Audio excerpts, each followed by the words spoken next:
Boa noite a todos. Eu agradeço à comissão organizadora do curso de inverno em Neurociências da faculdade em 2020 e parabenizo pela iniciativa, pela persistência de levarem ao cabo desse curso, tão bem organizado, mesmo numa situação de tanta exceção como a desse ano. Então, o tema que foi solicitado para nós foi funções do córtex cerebral e transtornos de linguagem. O córtex cerebral é um aglomerado de neurônios, que vai se formar um tecido contínuo que se dobra para ser contido dentro da caixa craniana, uma grande área cabendo dentro do osso do crânio, e ela se dobra formando giros e sulcos. Esses giros e sulcos acabam compondo os chamados lobos, delimitados por esses sulcos, como no caso o lobo frontal, separado do parietal pelo sulco central e do temporal pelo sulco lateral ou sulco de Silves, sulcos ou fissuras. A transição entre os lobos parietal e occipital e parietal e temporal também é demarcada por sulcos, porém não é tão marcante como essa transição fronto-parietal.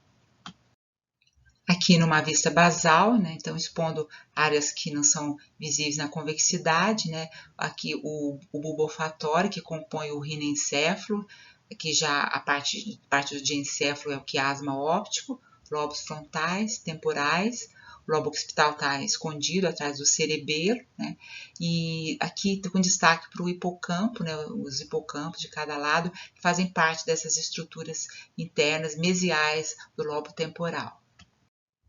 Fazendo um corte coronal, aqui na altura do tronco encefálico, então nós vamos observar a estrutura, então, do córtex em diferenciação entre a substância cinzenta, que contém o tecido cortical, e a substância branca, Essa espessura vai variar em torno de 1,5 até 4,5 milímetros, de acordo com a região do córtex.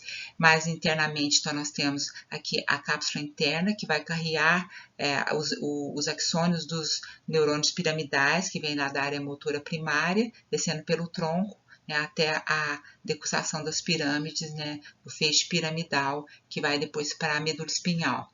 Aqui os gânglios da base, o tálamo, o cerebelo, e o tronco encefálico, aqui com realce para os hipocampos nesse corte coronal, com aquele formato característico de um cavalo marinho, Então, o hipocampo, as estruturas funcionalmente mais importantes na nossa função de memória.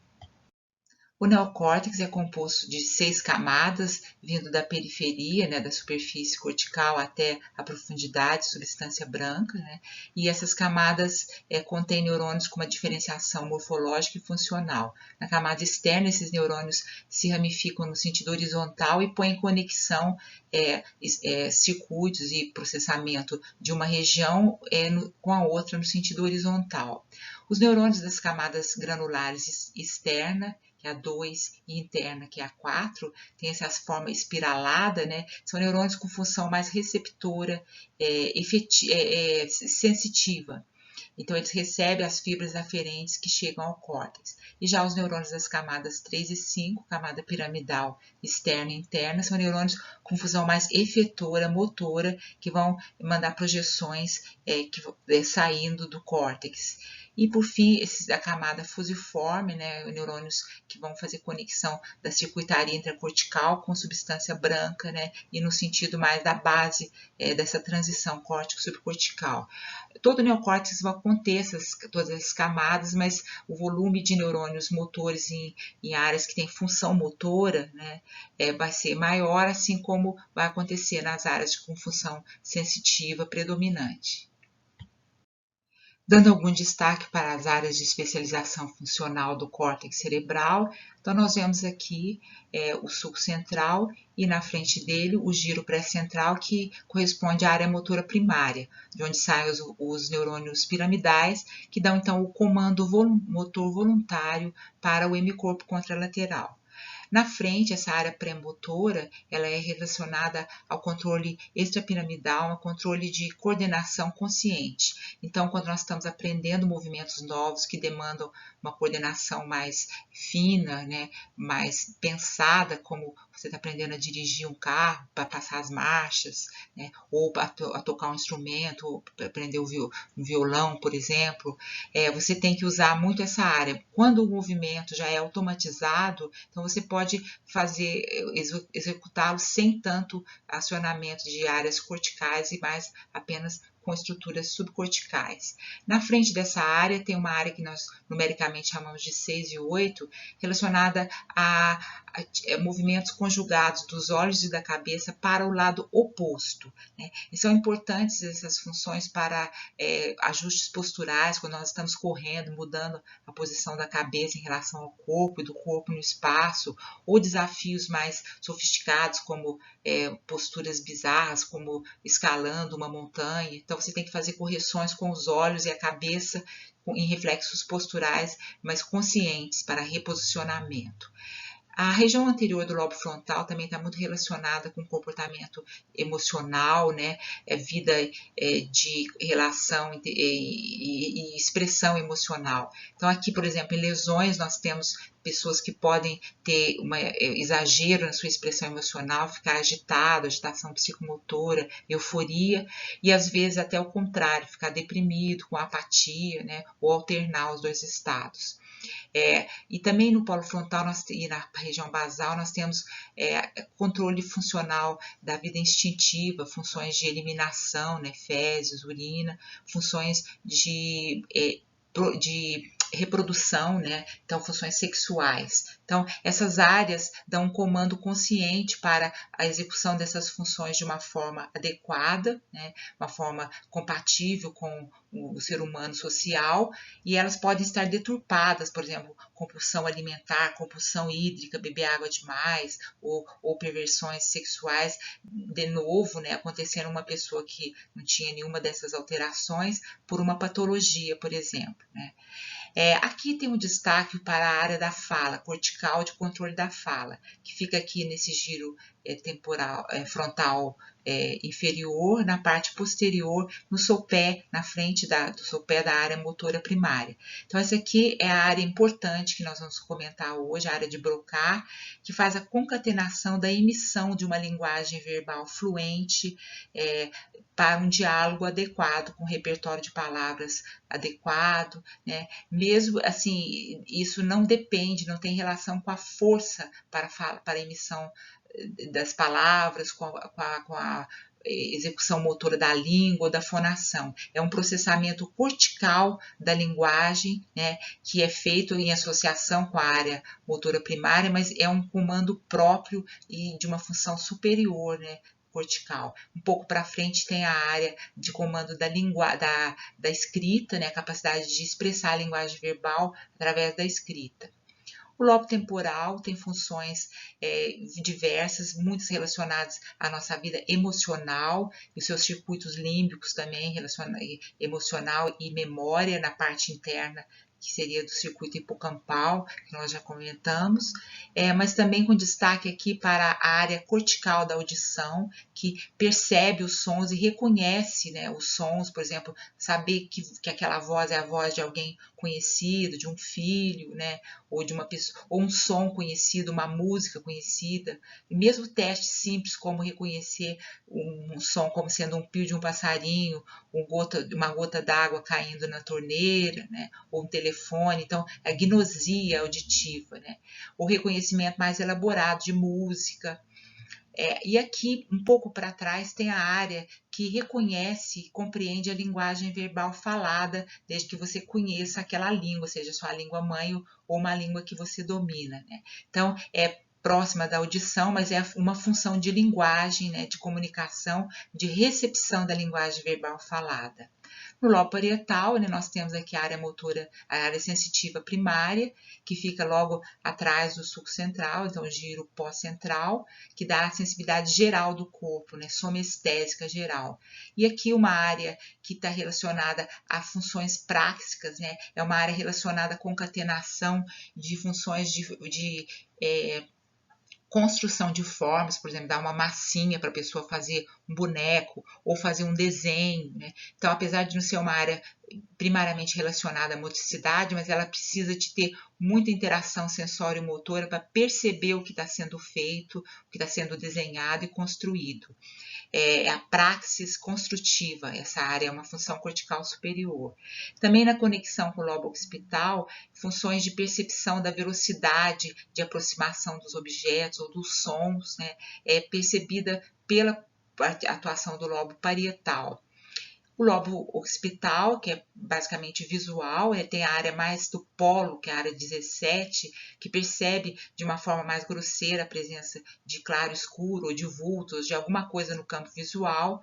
Mais para frente um pouco mais detalhes de profundidade, de relevo, de cor, área 18. E aqui na área 19, já na interação com parietal e temporal, nós temos uma área de reconhecimento mais detalhado, com reconhecimento de imagens, dos significados da imagem, olhar o rosto de um filho, por exemplo, saber que ele é seu filho, quando um velho, por exemplo, demenciado, olha para a pessoa e não sabe quem é essa pessoa, mas, embora seja uma pessoa conhecida, ele pode ter, então, uma disfunção dessa área, uma agnosia que nós chamamos visual. E, às vezes, ele ainda não tem agnosia auditiva, então, pela voz, ele vai reconhecer. Então, são áreas de funções mais elaboradas da parte visual.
Nós sabemos que na área motora primária, a distribuição e a quantidade de neurônios é desigual em relação às partes do corpo. Então, a região da mão, da face, da boca, mesmo da língua, é muito mais rica em neurônios, em número de neurônios, de conexões sinápticas. Já o tronco tem muito menos, né? Tem demanda de menos movimentos refinados e movimentos mais específicos.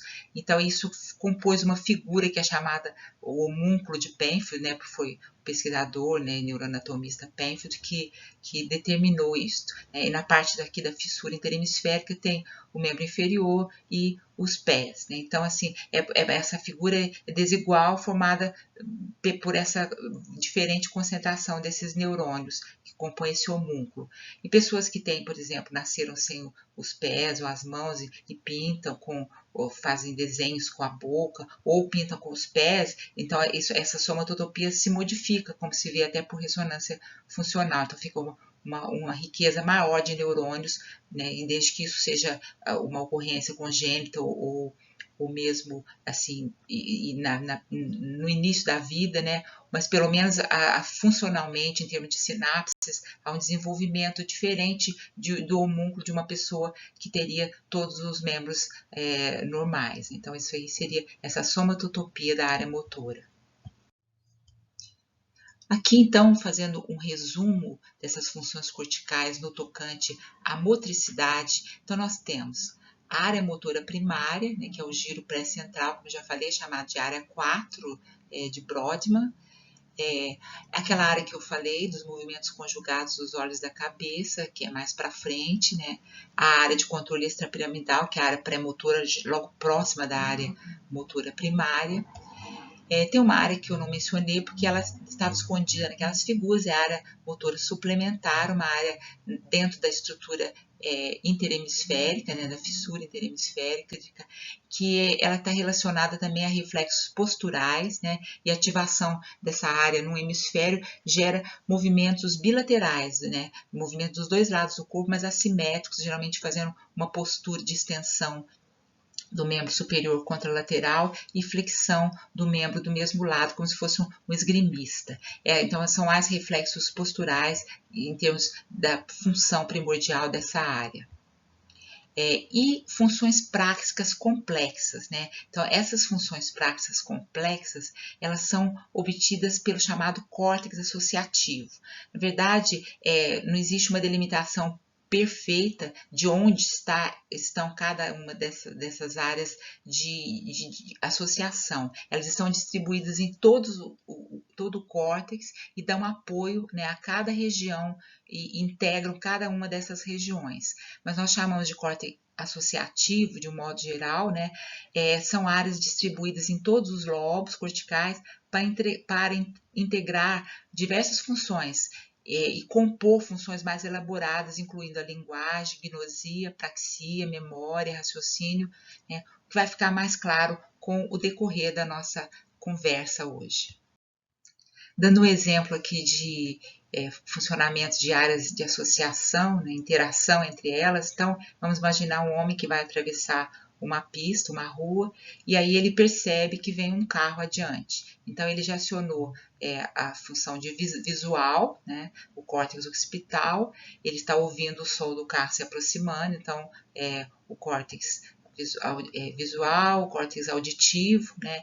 Ele tem que calcular mais ou menos a velocidade de aproximação com aquela integração parietal, para saber qual comando motor que ele vai dar, quanto que ele vai apressar o passo para fazer essa travessia. Então, esse é o tipo de interação que a gente pode ver entre várias áreas, né, para a execução de uma praxis complexa, mas que não depende apenas do fenômeno motor.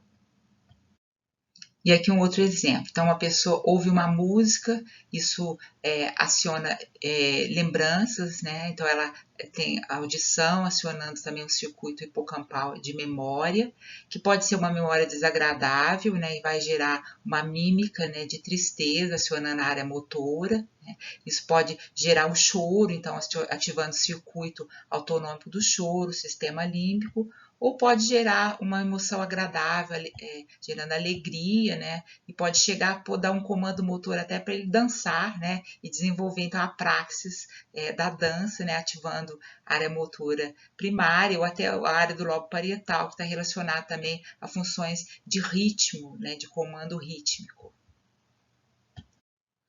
Para a área sensitiva primária, também existe essa somatotopia, esse homúnculo cortical, né, em que nós vemos, então, uma maior densidade de neurônios na região da boca, da face e das mãos, né. Isso pode ser até comprovado com um teste simples de discriminação entre dois pontos. Se você abrir os braços de um compasso, né, você vai perceber que com os braços muito próximos, a pessoa vai discriminar que tem na região da boca ou da face, que há dois pontos sendo tocados no corpo da pessoa. Mas no dorso, né, nas costas, você tem que abrir bem para perceber que são dois pontos, porque estando pouco distanciados, a pessoa tem a sensação de apenas um toque. É um exemplo de baixa sensibilidade discriminativa nessas áreas que são menos ricas em neurônios sensitivos, né, como que costuma exemplificar essa somatotopia.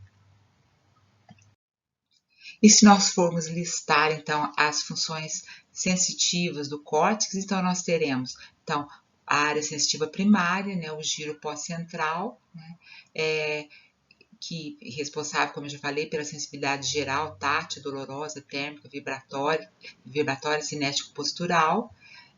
O córtex visual, né, desde as suas áreas mais elementares, 17 no polo, a 18 e a 19 mais elaboradas e com mais densidade de córtex associativo. A auditiva, né, que aqui está representada por número 41 e 42. 41 é a área mais primária, mais de percepção mais simples dos sons, e 42 é mais com com mais córtex associativo, mais discriminação auditiva e gnosia, né, capacidade de reconhecimento do significado dos sons.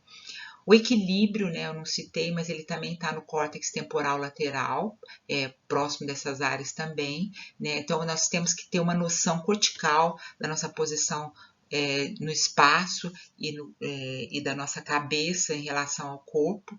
E isso, assim, esse controle cortical do equilíbrio, ele é muito percebido quando você tem desafios posturais, desafios de movimentação diferente. Como eu já dei um exemplo do alpinista, né? Quando você tem que escolher posições, né?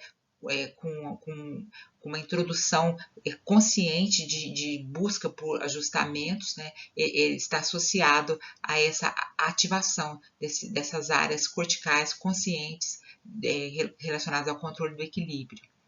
E gustação, né? Tanto a gustação quanto o olfato é um complexo sistema que se distribui na parte basal, né, fronto-temporo-parietal, né, com muita atuação de córtex associativo relacionado com circuitos de memória, né, memória de gostos e de cheiro, principalmente o olfato, né, que aciona memórias pregressas e sentimentos. Então, essa região toda, ela tem integração nesses 3 lobos, nessa base. Tá?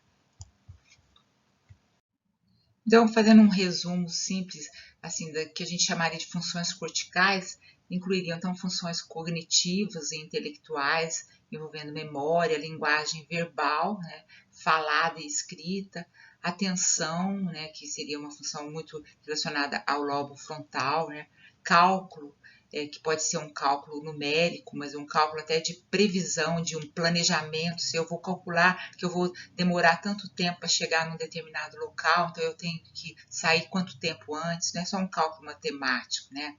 Raciocínio concreto e abstrato, nós temos que ter um balanço dos dois, dependendo do momento, é necessário cada um. Para um cálculo matemático, um raciocínio concreto, mas para compreensão de uma metáfora, de um texto, de uma charge, você vai ter que ter um raciocínio abstrato, né? Sair do concretismo de linguagem. Habilidades visoespaciais, com mapas, olhar um mapa no plano e reproduzir a realidade no espaço, né? Pessoas têm bastante capacidade, aliás, isso é uma capacidade mais promovida até pelo hemisfério não dominante, né?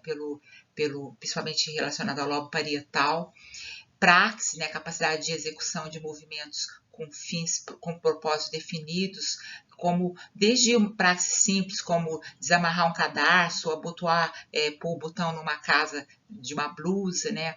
Ou até uma sequência de movimentos com propósito, por exemplo, dançar, né, praxis para dança, para tocar um instrumento musical, e gnosia, compreensão de tudo que chega até você de informação e de estímulos, gnosia auditiva, conhecer a voz, o som, né, de estímulos já observados antes, já consolidados na sua memória, né? E também funções emocionais, né, as diversas emoções, e outras funções como as sexuais, que eu já citei, e um conjunto que dá o que a gente chamaria de personalidade, por exemplo, personalidade mais extrovertida, mais introvertida, e o caráter seria assim, um apanhado de normas e regras que a pessoa segue com empatia na vida de relação em sociedade, né, para ela não, assim, burlar as normas e criar situações que seriam contra a moralidade imposta pelo aquele grupo social. Então, por exemplo, estou falando isso em termos cerebrais de patologia, que a gente pode observar num paciente, uma pessoa sempre tida como bom caráter, começar a ter atitudes estranhas, como dar um cheque sem fundo, né, ou outras atitudes antiéticas e inconsistentes com a personalidade dessa pessoa, porque ela está com um processo lesional, um tumor, ou mesmo um quadro demencial. Então, todos fazem parte, né, nessas funções corticais complexas. E aqui é só uma ilustração, né, desse conjunto de habilidades que nós temos que ter para exercer as nossas funções corticais de forma integrada, né, no nível característico da espécie humana. Então, relacionar com as pessoas, né, ter atos motores com propósitos definidos, investigar questões que nos aparecem, questionar, né, controlar nossas emoções ou ter praxes complexas e assim por diante, né, para considerar que a gente vivencia as funções corticais no nível da raça humana. Com relação à chamada dominância funcional entre os hemisférios cerebrais, direito versus esquerdo, o que nós sabemos é que dominância consiste na maior habilidade para a execução de certas funções pelos neurônios corticais de um dos hemisférios. E que essa dominância ela é determinada geralmente pela dominância para a capacidade motora manual, e ela se situa no hemisfério cerebral esquerdo para a maior parte da população, que tem maior habilidade com a mão direita. Então, isso coincide também com o lado de armazenamento de memória no hipocampo, para as funções de linguagem verbal, falada, compreendida também. Então, assim, na verdade, o dito hemisfério dominante, que para a maioria das pessoas é o esquerdo, ele vai reger tanto as habilidades motoras do hemicorpo contralateral, quanto a função de memória vai estar concentrada mais no hipocampo esquerdo e funções essenciais de linguagem verbal falada e compreendida da voz de quem fala. Mas as habilidades videoespaciais, capacidade para desenho, são regidas, ou mesmo artística, musical, são regidas pelo hemisfério não dominante motor, que seria, então, para a maioria das pessoas, o direito. E esse hemisfério não dominante, ele também é envolvido no aprendizado de uma língua estrangeira, né? E tem habilidades também para modular o conteúdo emocional da nossa linguagem verbal. Então, embora a linguagem verbal falada seja regida principalmente pelo hemisfério dominante, guiado pela dominância motora, que é o esquerdo, esse aspecto emocional de modulação da emoção, da voz, do ritmo, é dado pelo hemisfério não dominante. Bom, como foi solicitado para a gente nessa aula, nós vamos enfatizar, a partir de agora, apenas as alterações de linguagem, muitas delas tendo origem cortical, mas não necessariamente, como nós vamos ver. Começando, então, pela disartria.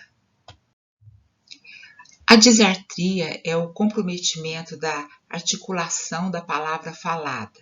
Pode ser por lesão de neurônios corticais, que suprem a motricidade da língua, né? Seria então nessa área onde estão os neurônios piramidais que vão promover a movimentação voluntária, a força, a energia para a movimentação voluntária da língua, né? Mas também pode decorrer de anormalidades em outros centros inferiores que integram circuitos motores para a língua. Isso resulta, então, numa fala embaralhada ou enrolada, sem a devida discriminação dos fonemas. Apesar de eu ter falado que lesões nessa área primária, motora primária, correspondente à língua no córtex, poderia dar uma disartria, é muito raro que a gente tenha disartria por lesão do córtex motor unilateral. Isso porque a inervação da língua ela vem dos dois lados, dos dois hemisférios. Como é isso? Então, o núcleo do nervo hipoglosso do lado oposto vai receber a inervação vinda dessa área motora primária do lado, por exemplo, no caso do esquerdo, do lado direito, que ele vai cruzar a linha média e vai fazer a conexão com o núcleo do outro lado. Entretanto, o córtex à direita também dá um contingente de fibras homolaterais para o núcleo do lado direito também. E a mesma coisa acontece com o lado oposto, né? Então, para que a gente tenha, por lesão de um lado, a disartria, a falência, então, nessa inervação motora que vai para o nervo hipoglosso, é preciso ter lesão bilateral, né? Porque essa suplência aqui compensaria, né? Então, essa deficiência da inervação vinda do córtex. A partir do nervo hipoglosso, então, a inervação da língua vai ser feita então, do mesmo lado, né, cada hemilíngua. Então, para que a gente tenha uma disartria de origem cortical, em princípio, precisaria de uma lesão bilateral, né? E no caso de lesão do nervo, mesmo que seja unilateral, então uma hemilíngua só, deixando de ter o suprimento motor, né, vai causar então um desbalanço no movimento da língua, ou bilateralmente ou por desbalanço, então uma hemilíngua comprometida. E outra forma de ter disartria seria por lesão ou disfunção da própria língua, por exemplo, numa doença muscular, uma miopatia, ou em anomalias da própria língua, em que a gente pode encontrar essa dificuldade de movimentação, mesmo que não seja de causa neurológica. Um exemplo clássico aqui são as anomalias do freio lingual. Então, esse feixe fibroso que contém a língua na parte da sua base, mas o normal é isso, ele é implantado no tecido da língua, né? É um tecido macio, longo, que se insere aqui na sua base. E nessas situações em que ele é mais curto, que ele traciona a língua, até aqui no caso fazendo até um suco, impede essa movimentação livre para a emissão dos fonemas, né? Fonemas lingopalatais, lingodentais. Então, com isso, sai uma fala anormal, né? Embaralhada, né?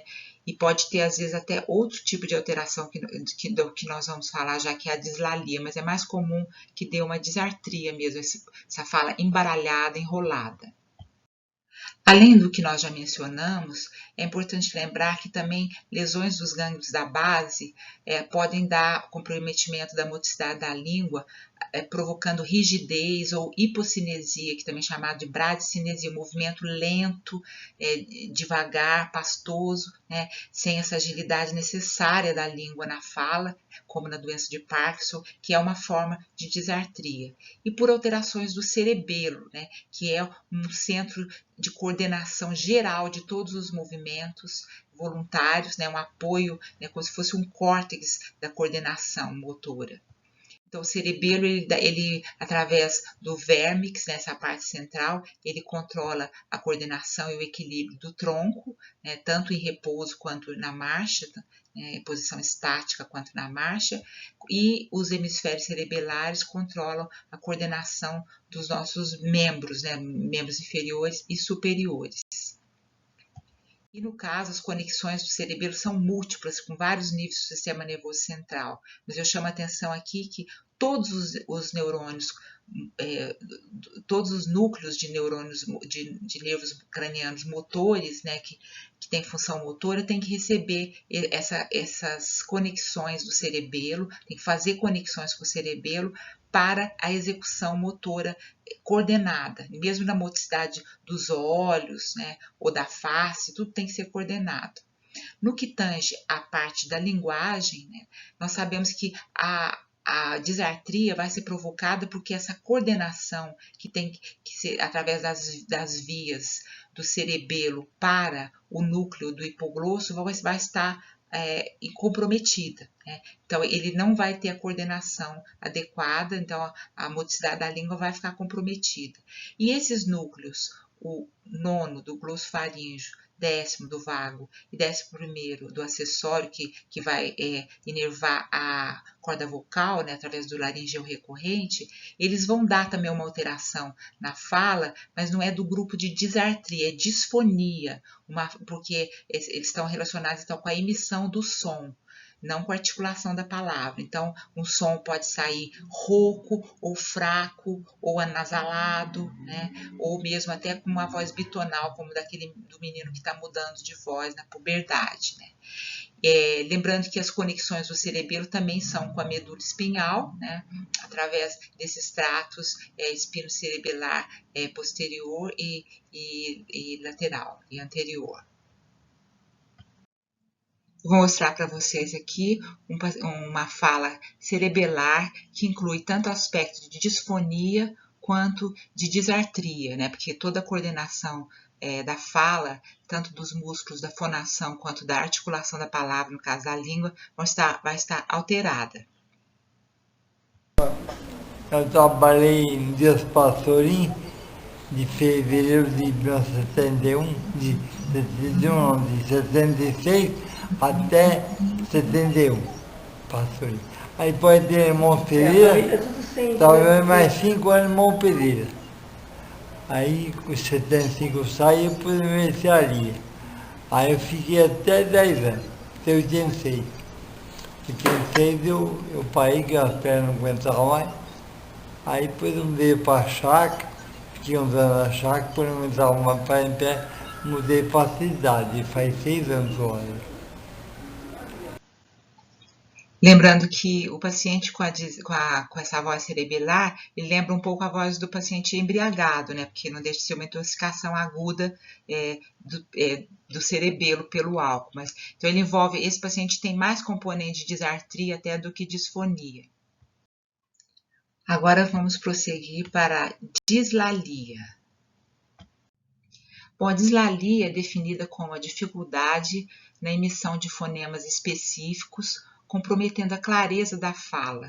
É um processo, geralmente é alguma alteração, mas faz parte de um processo maturacional na infância, aceitável em geral até os 5 anos de idade, com a troca ou substituição de fonemas. Por exemplo, a dislalia de troca, um exemplo seria falar tatata em vez de batata, né?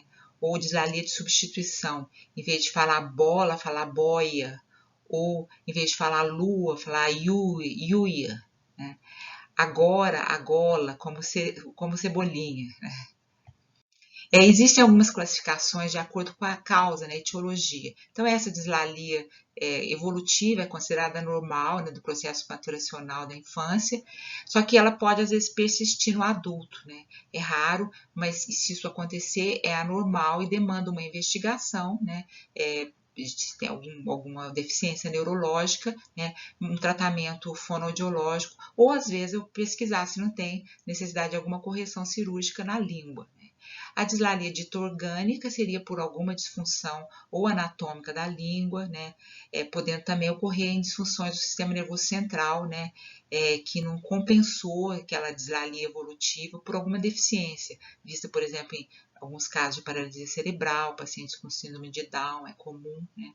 E dislalia funcional, a gente vê em algumas pessoas normais, sem nenhuma anormalidade neurológica, mas elas têm uma dificuldade congênita ou constitucional para falar, principalmente alguns fonemas lingopalatais ou lingodentais. Vocês já viram pessoas que, em vez de falar tra, com clareza, né, na ponta, a língua na ponta, próxima à ponta da ponta da língua, próxima aos dentes, né, a parte posterior dos dentes no palato duro, ela fala tra, né, usando mais a parte língua-palatal mais do meio, né, em vez de falar pra, falar pra, ou então em vez de falar lhe, fala lhe, uma coisa desse tipo assim. Certo? Então, isso aqui é passível também de tratamento fonoaudiológico, mas não é geralmente um problema lesional. E por fim, nós vamos falar então sobre as afasias, que são de fato alterações de natureza cortical. A afasia é um distúrbio da função cortical decorrente de disfunção ou lesão no hemisfério dominante. Ela tem 2 tipos. A afasia motora consiste numa dificuldade ou uma incapacidade de comunicação verbal, porque a pessoa não consegue exprimir o seu pensamento através de palavras e frases fluentes, mas ela não tem nenhum déficit motor, seja lá na área motora primária, nas vias centrais motoras ou periféricas, nervos periféricos ou nos órgãos efetores da fala. É a chamada afasia de Broca ou motora. Ou então a forma de afasia sensorial ou sensitiva, ou também chamado de Wernicke ou Wernicke, alguns falam. Impossibilidade de compreensão da linguagem verbal falada, mas sem surdez, sem deficiência auditiva, sem alteração do córtex auditivo no cérebro e também nenhuma alteração periférica no ouvido, né, ou mesmo nas vias auditivas no tronco. A afasia, então, ela é provocada por lesão na sua variedade motora, na área de Broca, que eu já comentei, aquela área de concatenação da linguagem verbal falada, ou pela afasia sensitiva, nessa área de compreensão da linguagem verbal ouvida, né, falada por outros, sem alteração auditiva e aqui sem alteração motora primária. Então, a afasia motora é lesão do giro frontal inferior, área de Broca, a afasia sensitiva, lesão na parte posterior do giro temporal superior, área de Wernicke ou Wernicke. O que a gente vê no paciente com afasia motora é que ele tem uma ausência de expressão, pode não falar mais nada, parar de falar, ter um mutismo cortical ou ter uma grande redução do seu repertório de palavras, né? Usando às vezes termos inadequados, dizer para que a coisa serve, um objeto serve, mas sem nomear corretamente. É um subtipo dessa afasia que a gente chama afasia nominativa ou nominal. Então você mostra um relógio, ele fala, é para ver a hora, não fala para que o nome certo, né?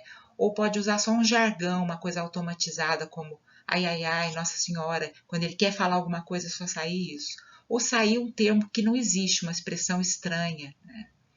Quando o paciente tem afasia por lesão nessa região, ele também, a mesma causa de lesão nessa área pode levar a alteração na área motora primária, então pode gerar uma hemiparesia contralateral, né? Ou pode gerar também uma alteração no controle dos movimentos conjugados dos olhos da cabeça. Essa área lesada vai promover, vai fazer com que a outra área do outro lado promova o desvio dos olhos para o lado da lesão, né, que a outra área está funcionalmente adequada, ou próxima à área motora da fala, né, você pode ter uma área que controla a expressão verbal da linguagem escrita. Então, você pode também ter dificuldade para escrever uma disgrafia ou uma agrafia.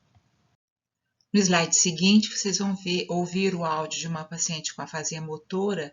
Vão perceber que ela tem um discurso que não é fluente e ela usa vários termos inadequados, alguns neologismos, e inclusive se expressa quando ela percebe que ela não consegue falar o que ela queria falar, porque ela está compreendendo tudo que o examinador solicita, ela fala que esqueceu, né, uma coisa, mas ela sabe que não é isso, é porque ela não consegue se expressar, então ela tem uma pobreza no repertório de palavras, na fluência, embora que alguns termos automatizados, como qual é o seu nome, a cidade onde nasceu, ela sabe dizer prontamente, mas vocês vão perceber que é um discurso totalmente corrompido, né, por esse problema da afasia motora. Bom dia. Bom dia. Me conta o que houve com você para você estar internada aqui. O exame aconteceu de algum adesivo, de machucar, com dores na área muscular, e eu tinha muito dor, né, principalmente na área muscular, né, então às vezes eu conjugar e eu sentia muita dor nas costas. Dessa dor, eu tinha momentos eu não lembrava a cor, né, batia como se fosse batia, né, algo assim, como se fosse não consigo nesse outro, algo assim, de dores, né, de muscular. Então eu não lembrava. E foi assim, no isco, no pé, depois eu fiz, aí comecei o outro, mas assim, nada que foi machucando, né. Então assim, como se fosse, se eu buscasse, matei, mas aí confirmo, não lembrava. De onde você é? Jardinópolis. Quantos anos você tem? 30 anos. Você é casada? Não. Você tem filhos? Não, não. Tá bom. Há quantos dias você está desse jeito? Eu comecei as dores com muscular, começou agora em junho, né? Junho, eu comecei as dores nas músculas. E depois aí no início, aí no final, achando que doía, né, essa muscular, mas foi fazendo isso, mas assim, a dor no isco, no local não lembrava. Obrigado. Obrigada.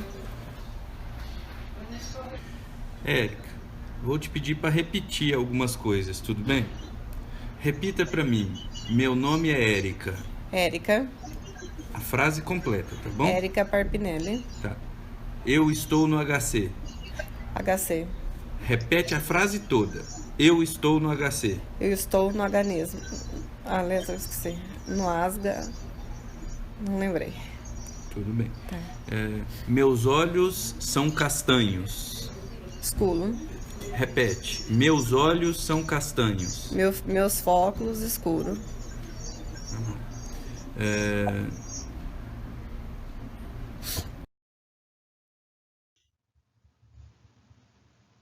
Bom, os sintomas de afasia sensitiva é basicamente uma agitação psicomotora, né?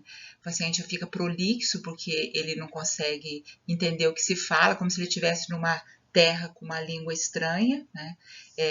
Que ele sabe o que ele quer falar, ele está consciente, mas ele não consegue se expressar, não consegue compreender o que estão falando. Então, ele pode até ficar prolixo, mas fica agitado porque não compreende, né, às vezes os comandos, as ordens simples formuladas pela linguagem falada. Às vezes ele consegue compreender a escrita quando ele consegue ler. Isso pode acontecer normalmente, porém, esse paciente também pode ter uma incapacidade para leitura, por causa de lesões que podem chegar até o lobo occipital.